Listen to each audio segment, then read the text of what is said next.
Today's first reading tells us how Moses struggled with the responsibilities entrusted to him. The Israelites were getting a little frustrated and tired of the manna that God gave them, and they grumbled over it. They missed the meat and vegetables they ate in Egypt.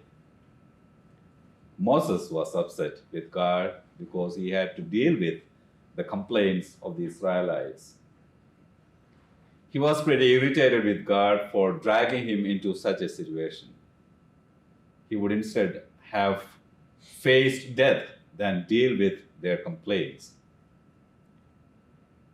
Well, Moses' situations may sound familiar to many of us. Imagine trying to lead people with selfish motives, or think of families that have to deal with illness, addiction, and economic poverty.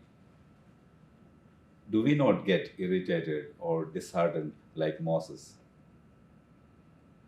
On the contrary, the gospel passage tells us how Jesus dealt with his challenging situations. When Jesus' cousin John had been beheaded, he needed solitude to accept the reality. So he went to a deserted place. When the crowds followed him, he did not get irritated over the unexpected intrusion into his privacy. Instead, he had compassion for them because he knew their needs. So he did not accept the disciples' practical solution to send the people away, but told them to give them something to eat, even though they had nothing but 5 loaves and 2 fish. When the disciples obeyed, everyone had enough to eat, and there was plenty left over. The compassionate heart of Jesus was quick to notice the needs of the crowds. His compassion compelled him to forego his own needs and attend to the people around him.